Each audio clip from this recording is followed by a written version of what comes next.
lagi bersama kami Lontara App, teman baca, teman tulis.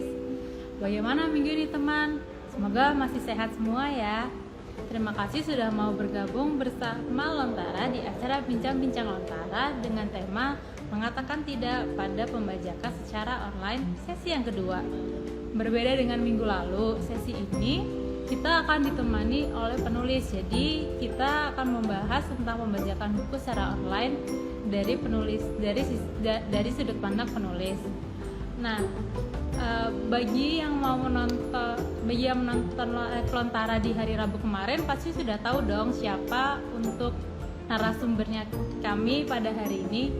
Tapi kalau misalnya belum tahu, Mimin kasih tahu ya. Seperti sesi sebelumnya, kita akan ditemani oleh Kak Kanaya Sofia dari akunnya @possessivereader sebagai pemimpin diskusi kita. Untuk hari ini kita juga akan ditemani oleh dua orang penulis yang keren banget nih. Yang pertama adalah Kaniko Maki dari akunnya @le_free dan juga Kak Rex Delmora dari akunnya @rexdelmora_official yang juga merupakan penulis dari buku dengan judul Pangeran Burung Besi. Kalau kamu penasaran sama kedua penulis ini atau kamu ada pertanyaan tentang bagaimana caranya menulis atau tentang pembajakan buku secara online dari sisi penulis, kamu bisa langsung menanyakannya dari komen yang ada dari kolom komentar di bawah, atau nanti di akhir setelah materinya sudah selesai akan ada sesi tanya jawab dengan kakak penulis juga dengan kakak Naya. Jadi kamu bisa langsung tanyakan di kolom komentar juga ya teman. Nah, jangan lupa ya ikutin live hari ini dari awal sampai akhir. Kenapa? Karena seperti biasa Lontara juga akan mengadakan giveaway buku digital. Kali ini Lontara akan mengadakan giveaway untuk buku dengan judul Perempuan Misterius karyanya Kaniko Maki untuk 2 orang pemenang. Jadi nanti akan ada pertanyaannya juga akan dari materi yang ada. Jadi ikutin dari awal sampai akhir ya. Nah, sudah cukup dari Mimin, kita mulai acaranya sekarang. Mimin panggil untuk Kakak Naya sama untuk penulis-penulisnya ya. Tunggu sebentar. Hai.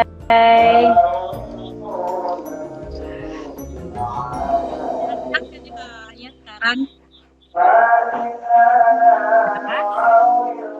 Bagaimana? Sehat ya kakak-kakaknya hari ini? Alhamdulillah sehat. Ya, jadi sekarang kita mulai aja caranya kita mulai sekarang. Oke. Terima kasih Ruth untuk acaranya.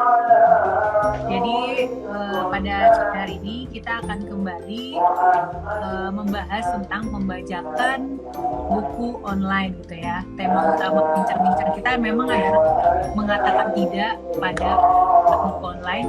Atau minggu lalu kita menghadirkan pegiat buku gitu ya, melihat sudut pandang mereka dari nah sekarang kita akan menghadirkan 2 orang penulis. Sudah hadir 2 orang penulis karena kita pengen tahu nih bagaimana pandangan mereka terhadap pembajakan buku online.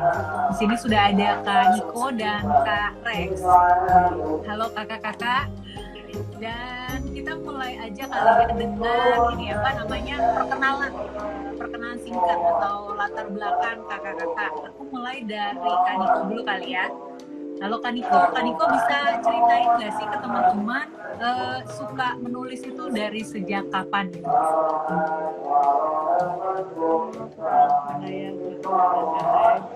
Halo.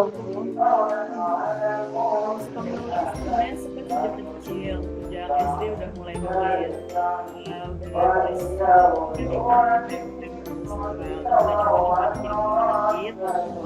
masih ditolak terus. Jadi saya punya banyak banget koleksi surat penolakan buku ketika masanya. Terus saya masih lanjut tulis tapi masih ditolak terus. Saya lebih di lomba-lomba cerpen, jadi lomba cerpen gitu. Tapi semoga habis itu saya baru beruntung lomba novel tahun 2015. Kak Niko suaranya agak kecil ya. Suaranya Iya. kedengeran ya? Iya, maaf. Terus, halo? Iya, Udah kedengeran? nah ini lumayan ya. Iya.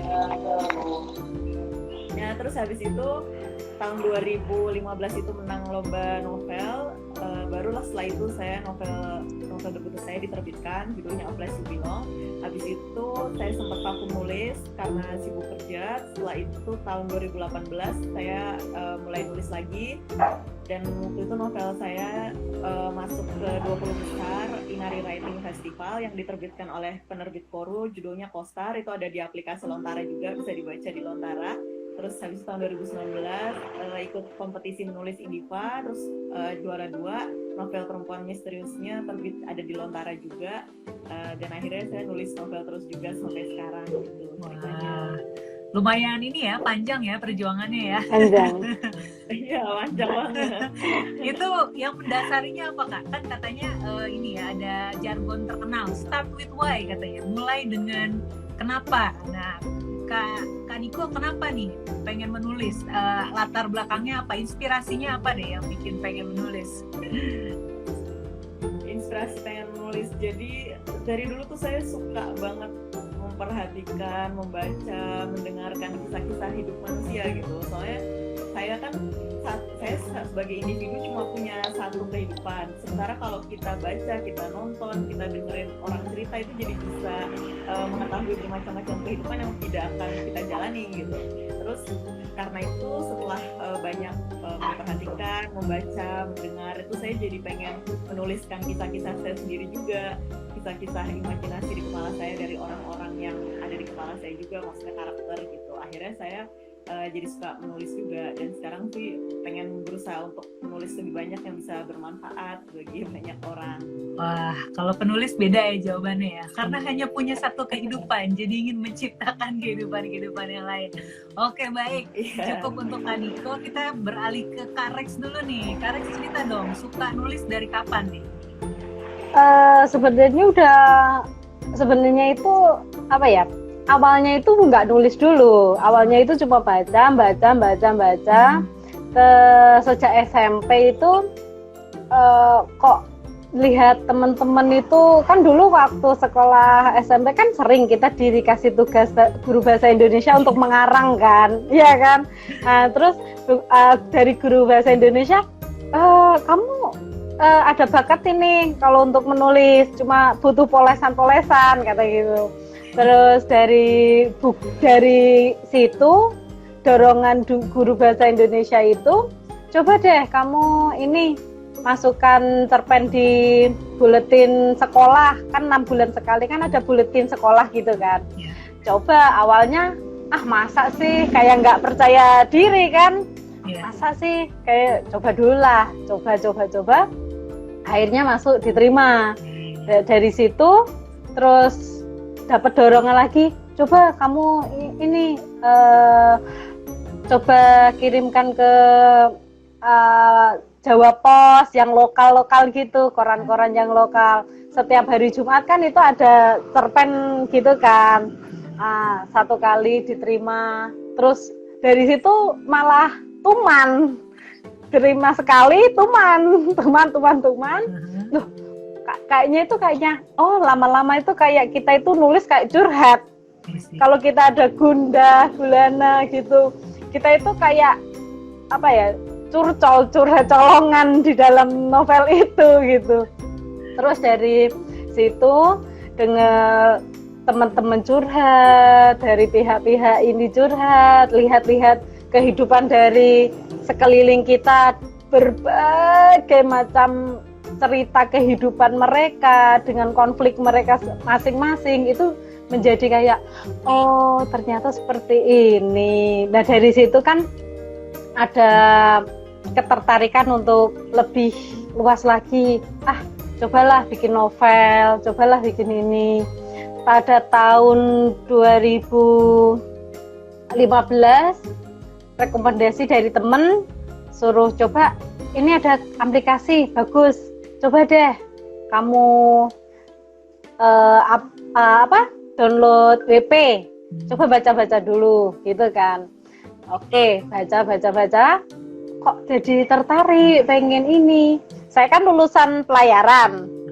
Kayaknya pelayaran ini jarang deh ada yang mengekspos kehidupan pelayaran yang terlalu mendalam, kisahnya gimana.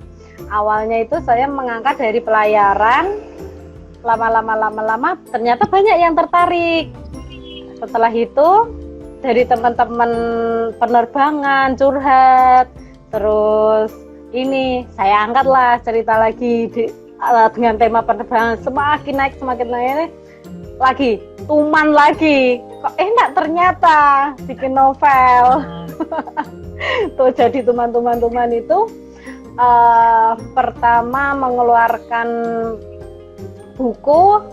Awalnya saya sering ditolak mayor, sekali ditolak, pernah di PHP sama mayor, pernah di PHP sama penerbit yang sudah punya nama, sudah taken kontrak, sudah ada rencana untuk masuk PH, sudah ada rencana seperti itu, tapi entah kenapa digantung sampai 2 tahun itu nggak ada kabar, nggak ada namanya kelanjutan. Saya email, saya ini balasan emailnya cuma mohon maaf kerjasama kita tidak bisa dilanjutkan. Nah dari situ saya dropnya apa kekurangan saya kok bisa seperti ini.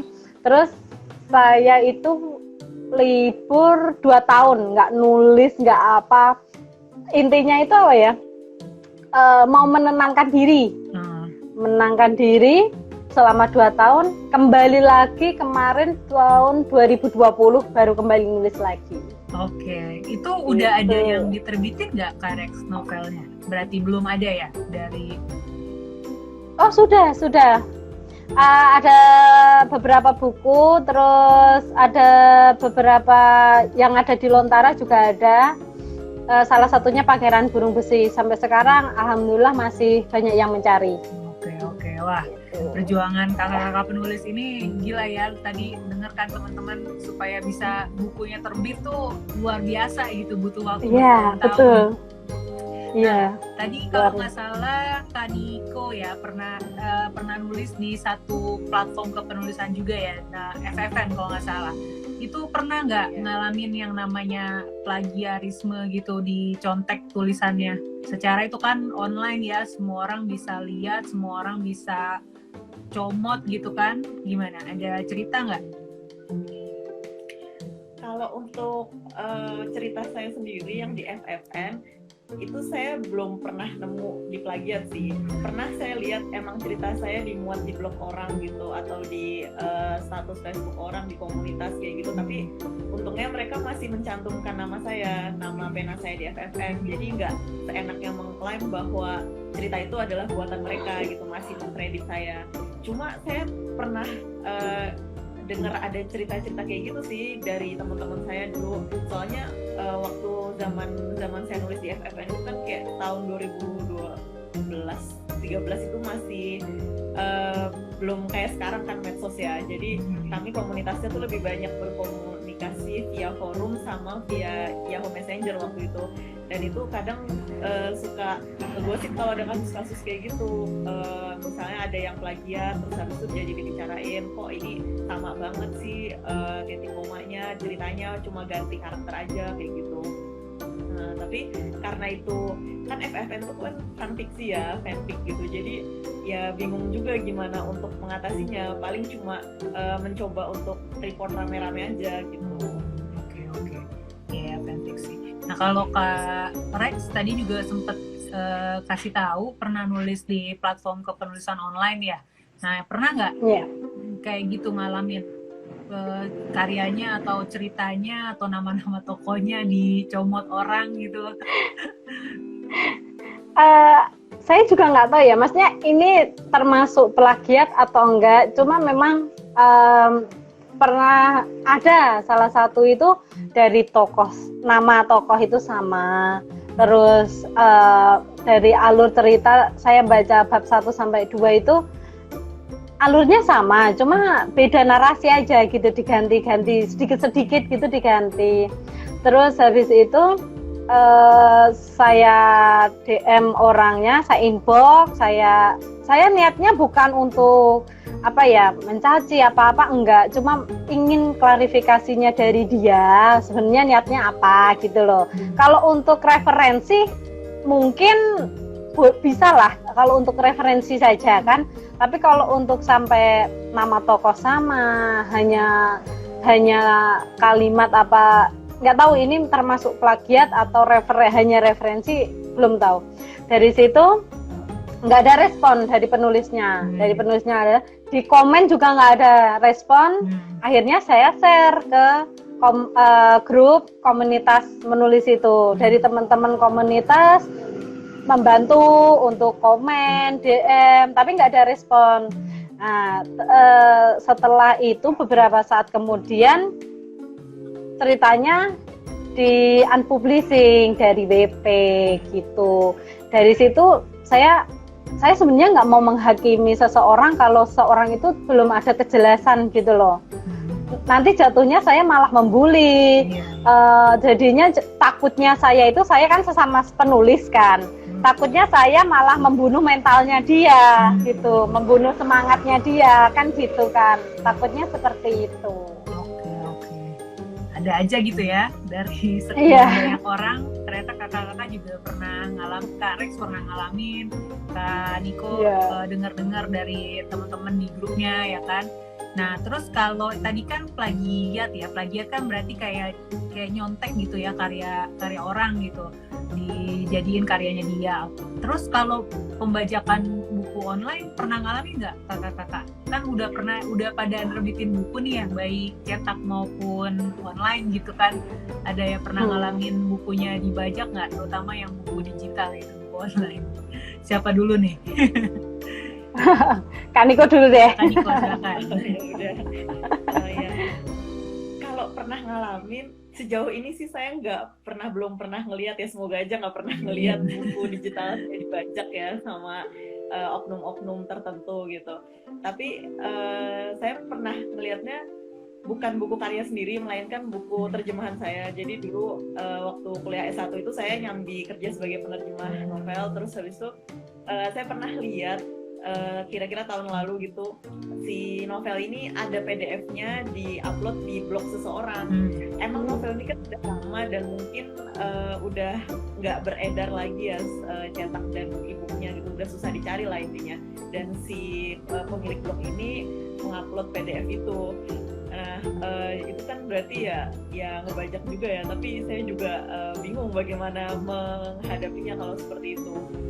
Dengan kondisi kayak gitu, mungkin nanti dibilangin aja ke editor saya dulu gitu yang membantu saya untuk terjemahan itu. Sementara kalau untuk karya sendiri ya seperti yang tadi saya bilang, belum pernah sih dan semoga nggak pernah. Cuma kalau di grup penerbit yang menerbitkan novel saya itu kan penerbitnya penerbit buku-buku digital gitu kan, dan kadang-kadang tuh suka ada laporan bahwa ada yang menyebarkan PDF di grup lain gitu. Ada satu grup lain yang isinya emang suka nge-share e-book secara PDF. Misalnya ada yang nanya, punya buku bajakan, punya e-book ini enggak? Terus nanti ada yang bales, oh punya, terus habis itu di-uploadin di situ. Kayak gitu, suka bertukar. Iya, jadi ngeri sih emang bisa sebegitu canggihnya para pembajak itu loh, sampai bisa ngebajak buku-buku yang ya, maksudnya kalau misalnya platform digital kan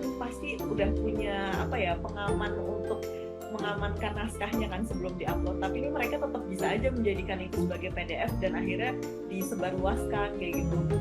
Ada juga yang memperjualbelikan, jadi selain menyebarkan secara gratis, ada juga yang memperjualbelikan, jadi e-booknya itu ilegal, bukan, maksudnya keuntungan yang mereka dapatkan ya buat mereka sendiri si pembajaknya, bukan masuk ke penerbitnya atau penulisnya gitu. Itu juga masih banyak di marketplace juga kadang ada. Terus ya paling saya bantu report aja kalau misalnya ada pembicaraan soal itu di grup penulis kayak gitu. Emang sedih sih pembajakannya, lumayan marak ya sekarang ya. Iya. Wah, banyak juga ya. Kalau Thank you Kak Niko. Untuk Kak Rex pernah ada pengalaman nggak? Apalagi Kak Rex kan ada punya publishing sendiri nih, Rex Publisher. Ada bikin ebook juga. Pernah menghadapi kasus seperti itu, pembajakan buku? Kalau untuk karya saya pribadi sih sejauh ini apa ya? Saya belum pernah menemukan, tapi kalau untuk pengalaman teman-teman gitu ada. Jadi memang ya kita itu butuh apa ya, tempat kayak sesuatu apa ya, tempat mempublikasikan karya yang benar-benar aman, terus yang sulit untuk misal untuk di screenshot video, screenshot dalam foto, benar-benar aman buat karya kita gitu. Nah, dari pengalaman teman saya ada salah satu karyanya itu pernah terbit digital, terus karyanya itu diperjualkan di kayak apa ya, salah satu grup. Jadi nanti kalau seandainya ada orang yang mau beli gitu, ya udah di share PDF gitu. Ya di situ kan kita sebagai penulis satu pasti rugi dong. Kita udah meluangkan waktu, meluangkan pikiran. Sebagai pihak penerbit juga pastinya rugi. Soalnya apa? Dari editor kita juga nggak gratis, dari ilustrasi kita nggak gratis, dari covernya kita juga nggak gratis. Nah, dari orang-orang seperti itu yang pembajak kayak gitu kan nggak memikirkan sejauh itu, gitu loh. Nah, dari situ kan mereka cuma taunya dia beli ebook gitu kan, udah dapat bentuk PDF, dia perjualkan lagi, tidak memikirkan gimana pihak penulisnya. Kita juga sebagai penerbit juga butuh royalti untuk penulisnya, kan mereka nggak memikirkan hal itu gitu loh. Padahal sebenarnya itu sudah ada aturan undang-undangnya. Mirisnya lagi orang-orang pembajak seperti itu nggak memikirkan undang-undangnya gitu loh. Kita juga tahu perbukuan nomor 3 tahun 2017 itu udah jelas sekali gitu loh. Kenapa mereka nggak sadar hal itu? Nah, itu dari penerbit dari penerbit apa yang dilakukan tuh Kak? Kalau misalnya menghadapi kasus nemu gitu ya, ada yang lapor ke penerbit Kakak gitu, ini ada yang dibajak. Misal. Ini misal ya, misal. Tapi jangan sampai, amin. Jangan sampai. Dari pihak penerbit sebenarnya sih mencarikan tempat yang aman untuk naskah. Kan seperti Lontara ini kan susah di screenshot, susah di ini. Kan juga kalau PDF kan juga nggak, kalau sistem sewa kan harus pakai aplikasi. Itu menurut saya aman, menurut saya kan gitu. Sejauh ini memang belum mengalami, tapi namanya kita usaha kan harus, ibaratnya itu harus siap-siap walaupun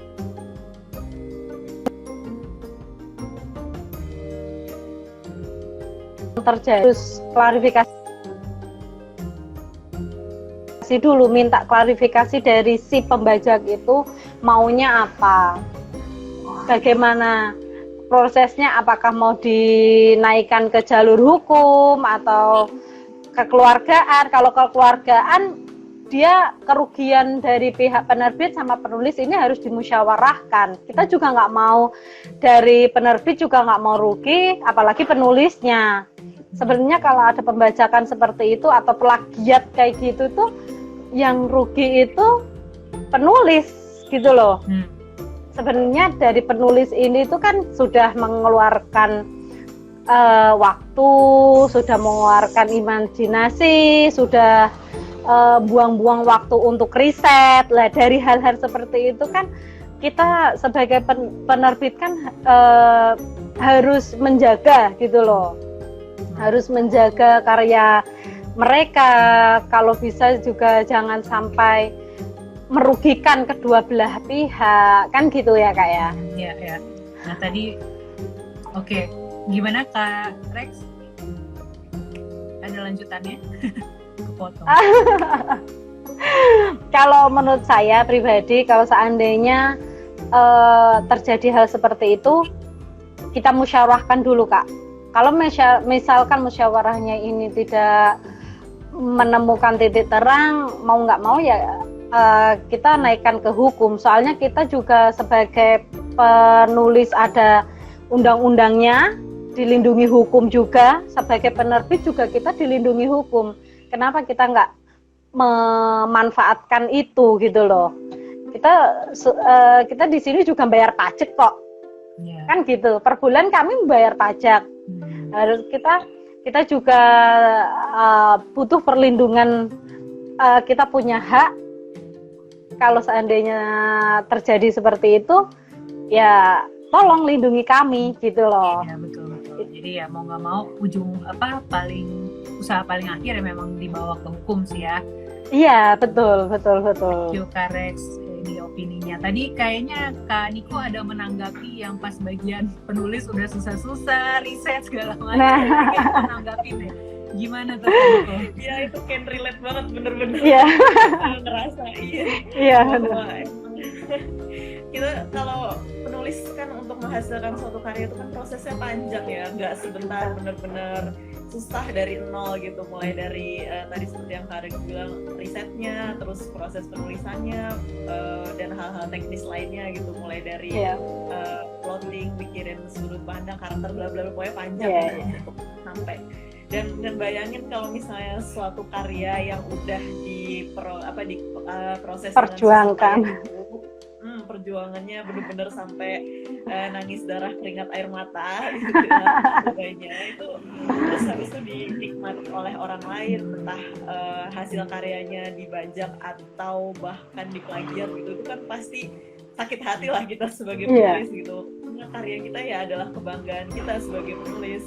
Jadi kalau misalnya ngelihat bajakan, ngelihat plagiarisme ya sedih banget dan sakit hati sebagai penulis, karena kita udah ngeluarin effort, cuma ada yang menjajah effort itu gitu. Ngomong-ngomong soal sakit hati nih, lebih sakit hati mana nih Kak? Di plagiat karyanya atau dibajak bukunya? Gitu sih sebenarnya. Tapi gimana? Dua-duanya sakit sih Kak, bener-bener. Dua-duanya sakit. Cuma kalau menurut saya pribadi ya, mungkin menurut saya beda ya. Tapi kalau saya pribadi lebih sakit di plagiat sih. Kalau dibajak itu kan kaitannya dengan hak ekonomi ya, dengan finansial gitu. Ya jujur aja kalau di Indonesia udah semua penulis itu memikirkan besar dari penulis. Jadi banyak banget penulis yang ya kayaknya hampir 90% lah yang menulis tuh bukan kegiatan utamanya gitu, lebih ke sampingan atau ya pokoknya punya aktivitas lain untuk penghasilan utama gitu. Jadi kalau untuk kerugian finansial ya mungkin penerbit lebih merasakannya gitu. Nah tapi kalau plagiarisme itu kan benar-benar menyentuh ke core, ke inti langsung dari aktivitas menulis sendiri kan. Mereka si plagiator itu mereka menjiplak karya si penulis, mencuri idenya dan kata-kata yang sudah diramunya, karakternya mungkin diganti nama doang atau apa. Itu kan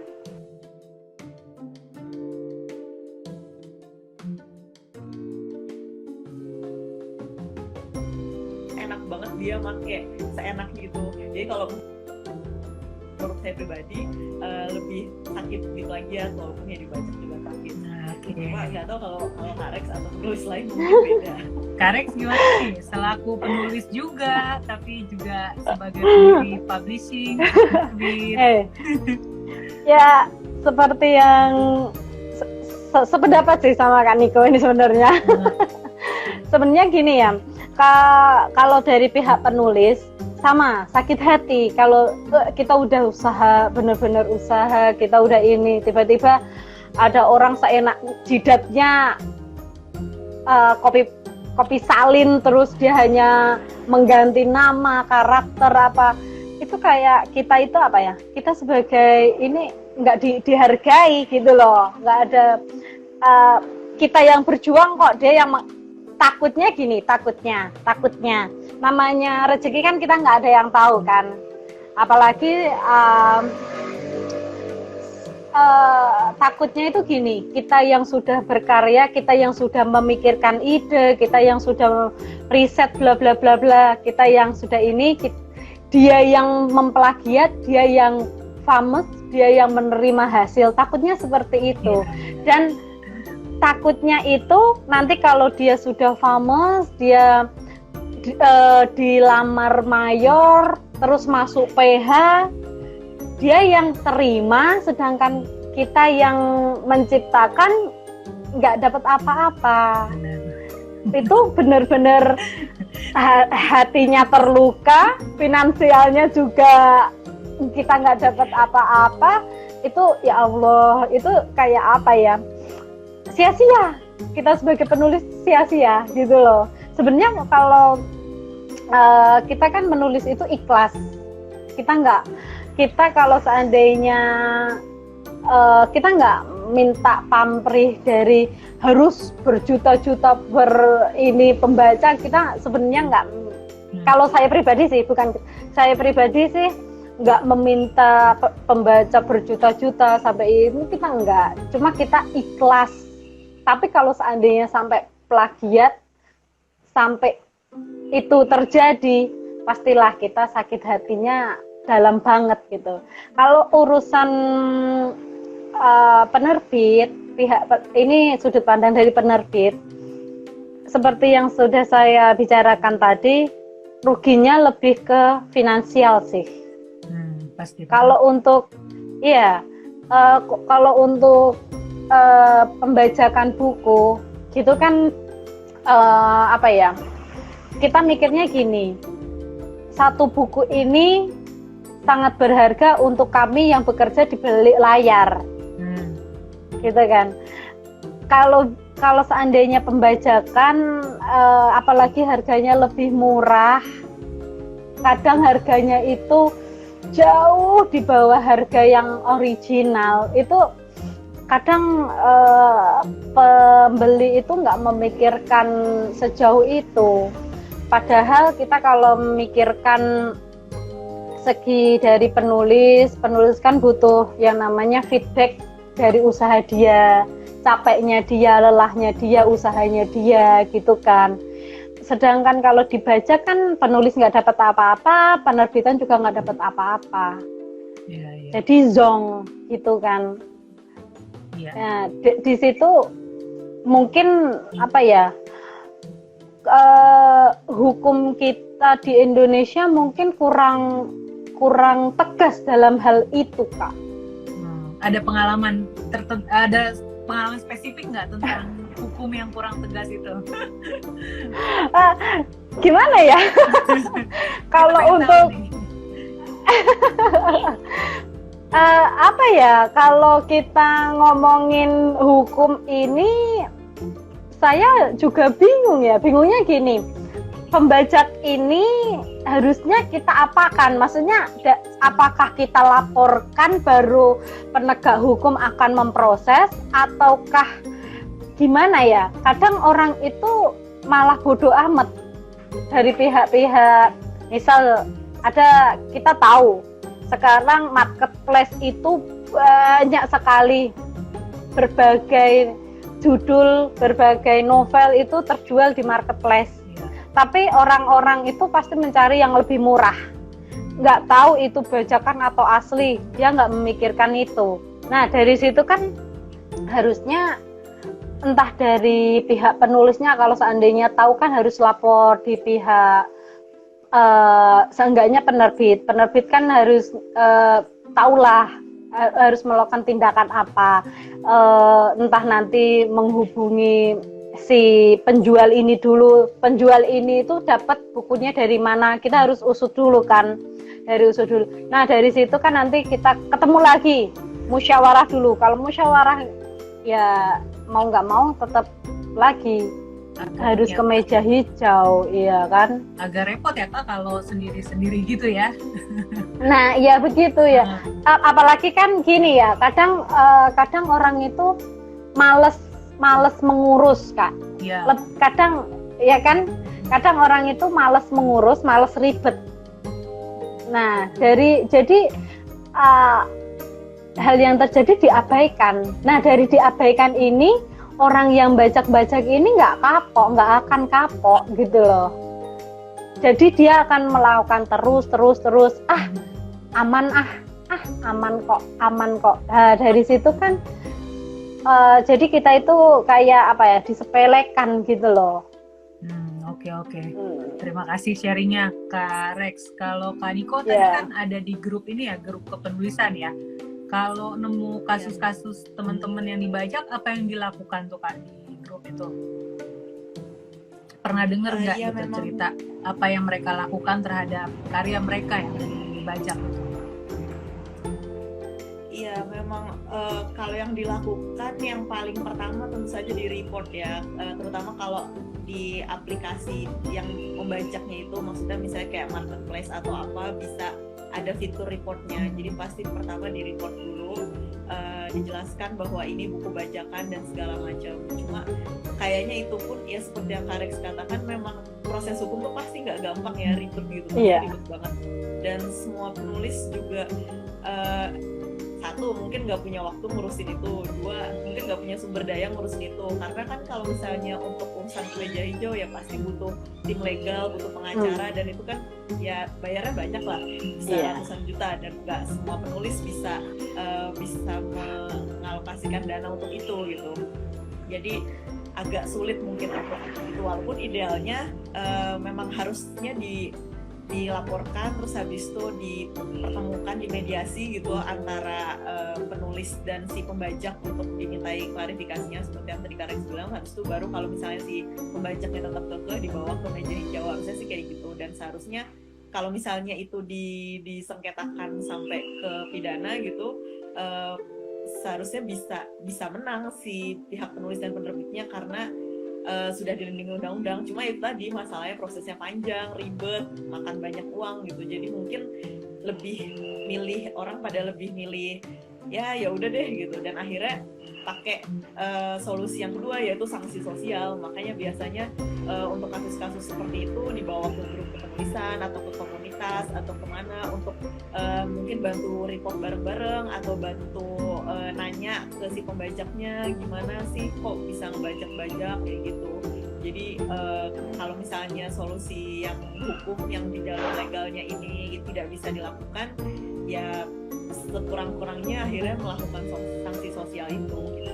Iya, benar-benar. Berarti dukungan komunitas juga sangat berarti ya, kayak ngajakin orang-orang yang memang satu ini sama kita, bantuin dong nih karya gue ada di situ. Iya, betul. Tolong tanya gitu.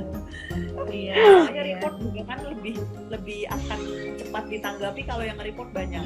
Iya. Jadi kalau bisa dibawa ke grup gitu, terus habis itu pada report bareng-bareng, ya semakin banyak reportnya, nanti pasti pihak marketplace-nya atau pihak OG-nya atau pihak mana itu pasti lebih cepat menanggapinya karena banyak report yang masuk soal itu gitu. Jadi itulah kita kayak ngerahin pasukan dari grup komunitas bareng-bareng report gitu. Iya betul. Menarik. BTW teman-teman yang lagi nontonin live ini, terus kebetulan juga pernah memang lagi menulis di platform kepenulisan online, terus pernah mendengar kasus-kasus yang serupa, bisa lo share di sini di kolom chatnya ya. Atau mau nanya apa gitu tentang kepenulisan kedua kakak ini, Kak Rex dan Kak Niko, bisa tulis di kolom chat. Nanti akan aku bacakan. Terus mungkin ini aja kali ya, kita langsung menanyakan kira-kira harapan kakak-kakak sebagai penulis terhadap kasus pembajakan ini tuh seperti apa gitu. Siapa dulu yang mau mulai nih? Kak Niko dulu. Silakan Kak Niko. Apa harapannya untuk kasus-kasus pembajakan online yang makin lama makin marak dengan teknologi makin canggih, bukannya dipakai untuk yang baik tapi malah ya silakan. Iya, kalau harapannya, ya harapan paling ideal tentu saja pembajakan dan plagiarisme lenyap dari muka bumi. Cuma itu kayaknya untuk saat ini agak masih susah dicapai ya. Jadi saya jadi ingat, saya tuh pernah lihat suatu tweet itu, kayaknya tweet itu pernah viral juga. Jadi di tweet itu kayak ada screenshot dari grup chat itu yang bilang kalau kamu menulis buku ya udah risikonya dibajak dong. Jadi nggak enak banget kan kata-katanya gitu. Jadi merasa dia bilang bahwa ya kalau misalnya kamu nulis buku ya kamu harus siap dengan risiko dibajak, dan menurut saya itu nggak banget gitu loh, kayak ya bener-bener merendahkan profesi penulis dan menggampangkan pembajakan gitu. Walaupun misalnya sekarang ini kan orang mungkin masih ada yang bilang kalau ya harga buku mahal, terus buku kebutuhan tersier belum harus selalu dibeli gitu, tapi kan sekarang sudah ada platform-platform yang menyediakan buku dengan harga lebih terjangkau, ya misalnya kayak Lontara itu kan semuanya murah kan, dia kurang dari 10.000 dan bisa 2 minggu, itu kan itu enak banget. Saya juga senang gitu dengan ada Lontara ini. Jadi misalnya buku-buku e-book yang pengen saya beli tapi harganya mahal gitu, bisa saya baca di Lontara sewa dengan harga yang terjangkau sekali gitu. Dan menurut saya itu udah langkah yang sangat bagus gitu. Terus kalau misalnya di dunia karya ilmiah itu ada software namanya ada suatu software gitu, dia bisa mendeteksi plagiarisme, bukan mendeteksi plagiarisme sih. Jadi maksudnya kalau ada satu karya ilmiah dimasukkan ke dalam software itu, mereka akan mencocokkan si karya ilmiah itu dengan dokumen-dokumen yang ada di internet. Jadi bisa kelihatan similarity-nya, kesamaannya tuh berapa. Jadi itu biasa dipakai untuk orang-orang untuk melihat apakah karya ilmiah ini plagiat atau enggak. Sayangnya di fiksi nggak ada yang seperti itu dan nggak bisa kayak gitu, karena fiksi itu kan bukan kayak karya ilmiah ya. Dan di fiksi juga nggak ada aturan kayak karya ilmiah yang harus, kalau karya ilmiah kita mengutip suatu referensi ada bentuk standar bakunya gimana cara kita mengutip, atau nggak bisa kita parafrase asal kita memasukkan sumbernya. Cuma kalau fiksi kan nggak bisa kayak gitu. Jadi untuk mendeteksi plagiarisme untuk di dunia fiksi itu lebih sulit gitu.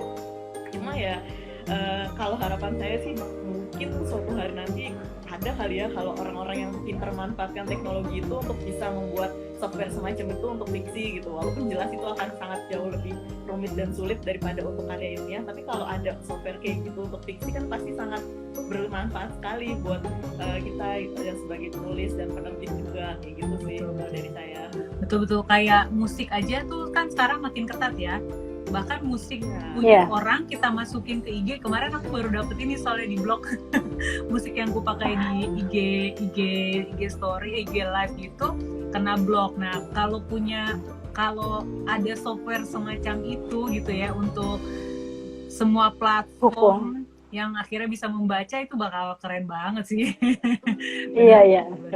Kalau sangat memudahkan. Kalau Kak Rex gimana nih harapannya?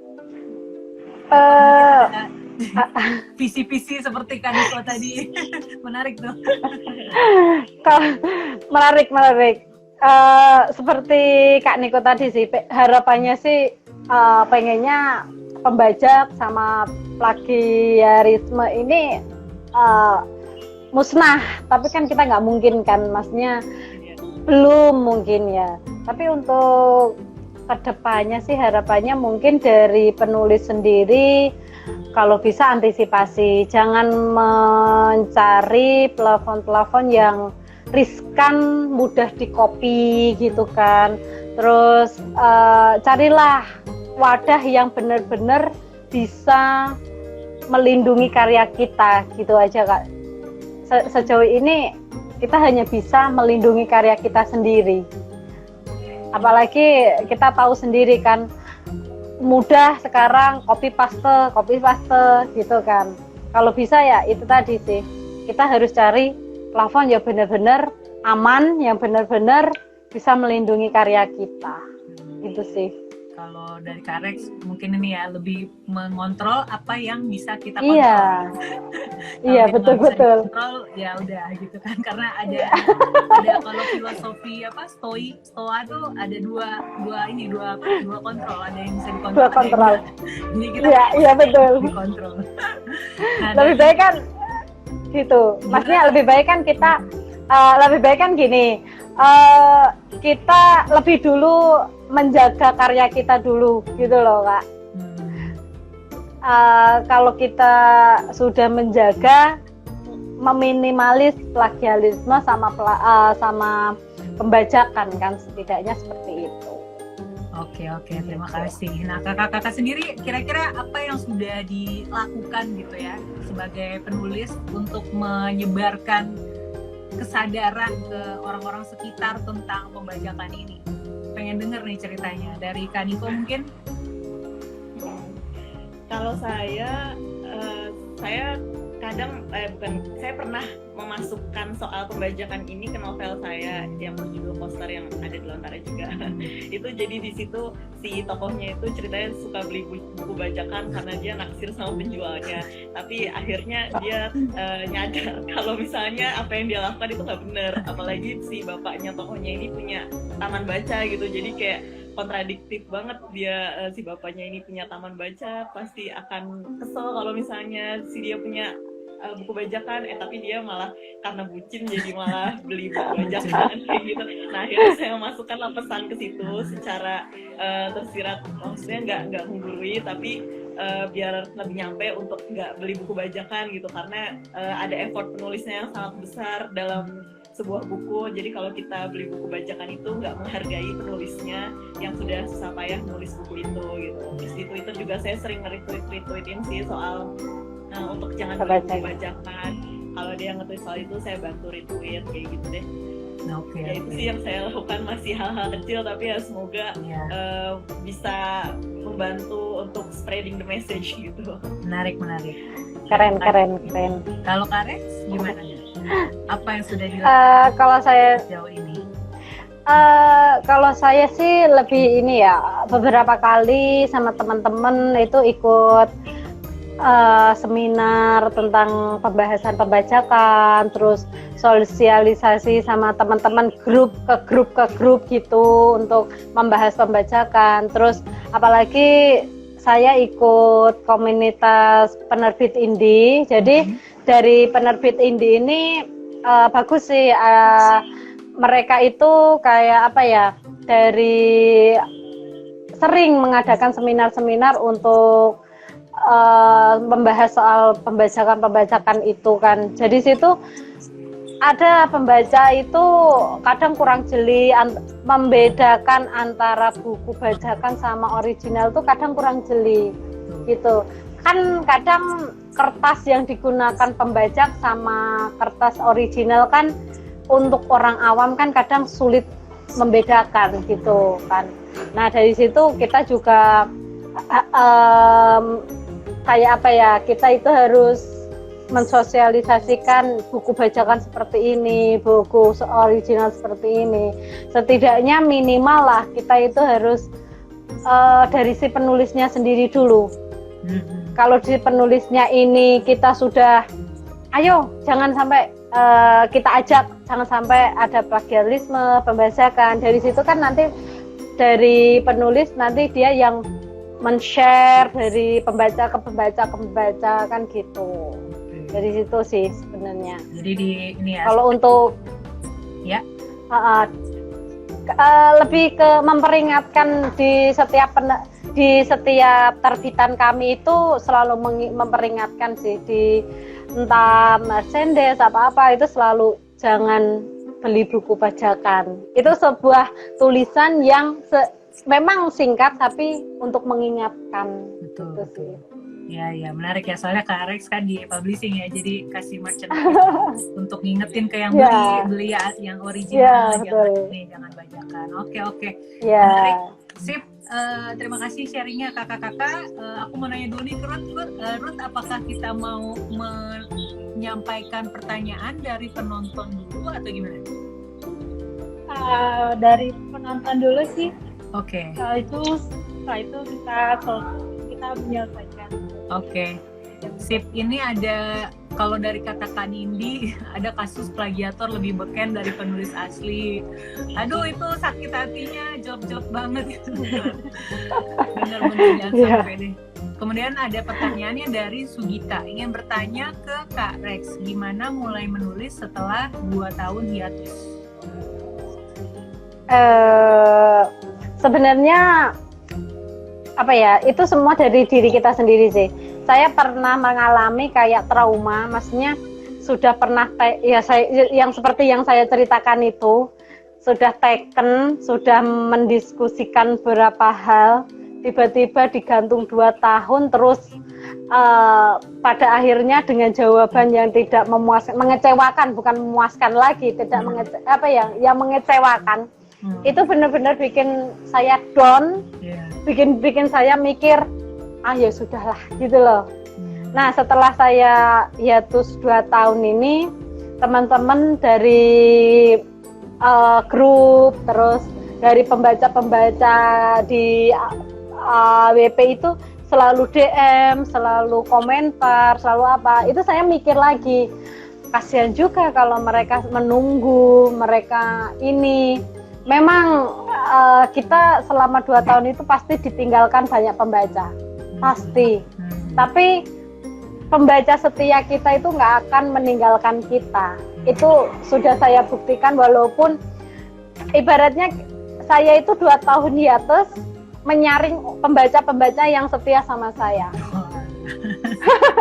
Okay. Walaupun pembacanya sedikit, tapi saya puas. Itu benar-benar orang yang setia menunggu saya selama 2 tahun.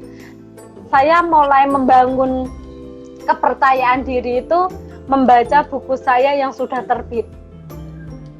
Saya membaca lagi, saya mulai berpikir lagi, kasihan ya orang yang sudah menunggu kita. Kasihan ya. Awalnya memang sulit mencari ide, sulit, menghidupkan tokoh biar seolah-olah real, emang nyata hidup, itu emang sulit. Tapi kembali lagi, kita nulis ini untuk siapa dan kita harus ikhlas, terutama itu. Nah, untuk memulainya itu dengan 1 kata dulu, dengan 1 kata nanti akan panjang, dengan ide-ide kita itu akan mengalir dengan sendirinya. Begitu sih Kak. Itu saya sebenarnya. Apa namanya, dukungan dari fans teman-teman. setia. Bukan fans sih, teman-teman lebih. Ya, teman-teman dan pembaca setia itu berarti banget ya untuk seorang penulis ya. Terus gimana cara mulainya? Tulis 1 kata dulu ya Kak. Iya betul. Memulai 1 kata. Iya, memulai 1 kata itu kalau sudah hiatus lama itu susah kadang.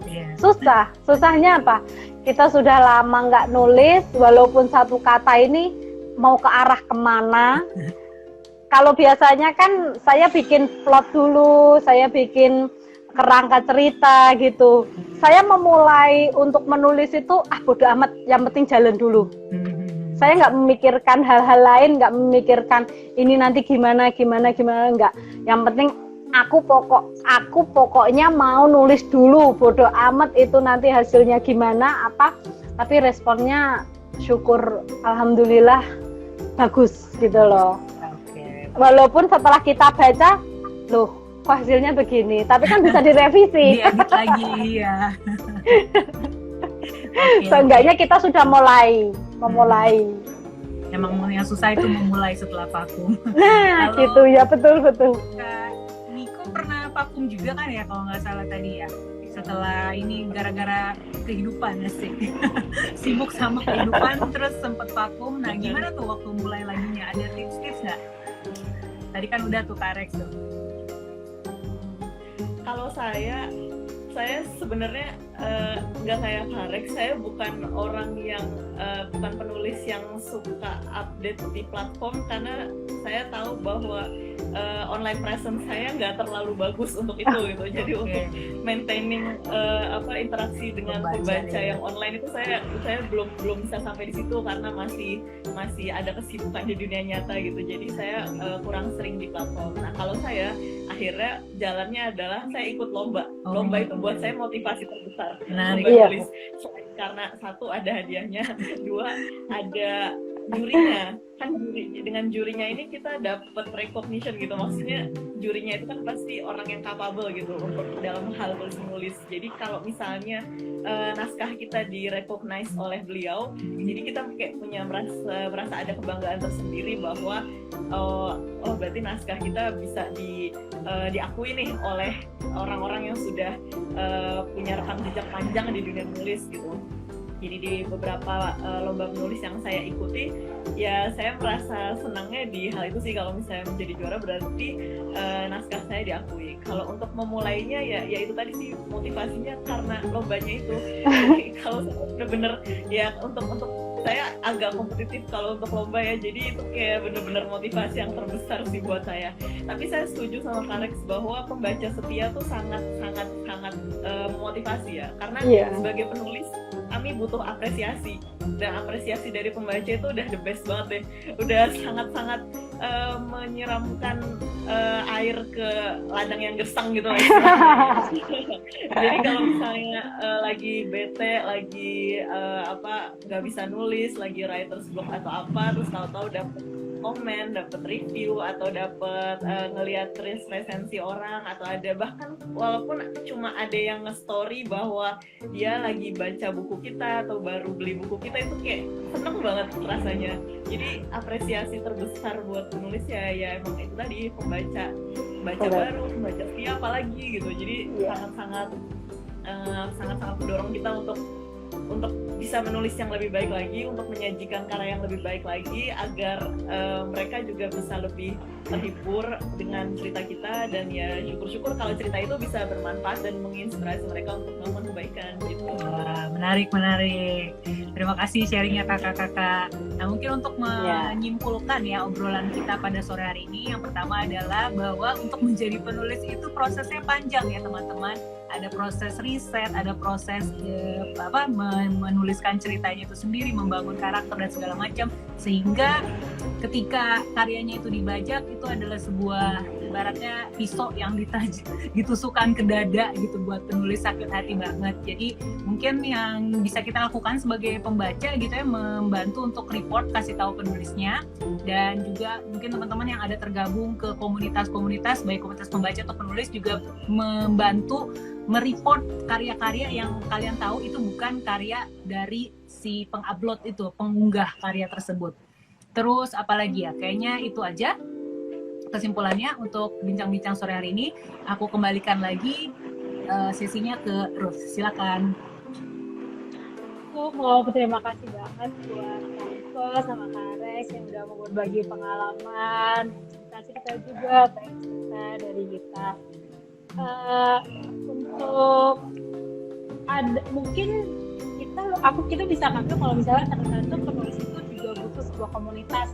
Jadi untuk mau berbagi, jadi kalau misalnya nanti ada di plagiarisme ataupun dari pembajakan, bisa ada tenaga yang bisa dikerahkan gitu dari orang-orang lainnya. Nah, untuk dari aku sendiri mau bilang kalau kita kan mau ngadain giveaway ini, giveaway dari buku Kariko dengan judul Perempuan Misterius.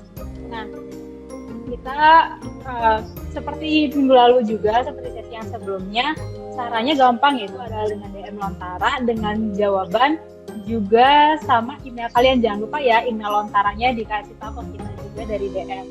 Nah, pertanyaannya nih, berapa lama Kak Rex hiatus menulis? Gampang sekali kan? Hanya gampang banget. Kalau misalnya udah nonton dari awal sampai akhir pasti tahu. Yang lagi bertanya, berapa lama Kak Rex hiatus dari kepenulisan? Nah, aku juga mau kasih tahu bahwa minggu depan di tanggal 7 Mei juga masih akan ada sesi lagi, sesi yang ketiga dari bincang-bincang Lontara. Nah, narasumbernya siapa ditunggu di postingannya di Lontara, tentunya nggak akan kalah keren lagi.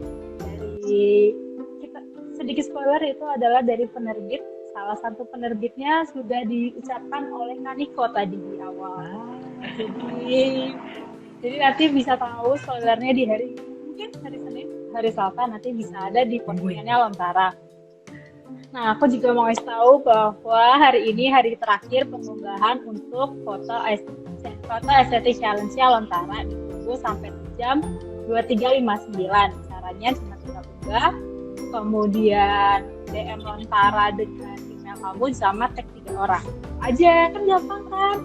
Ntar hadiahnya adalah 50.000 dana dan 50.000 koin Lontara untuk 3 orang pemenang di Instagram dan 3 orang pemenang di Twitter. Jadi kamu bisa ikut di dua-duanya juga. Jadi lebih banyak kesempatan untuk menang. Itu aja sih dari aku, dan untuk sesinya di hari ini aku berterima kasih kepada semua teman-teman Lontara yang udah mau ikut di bincang-bincang kali ini.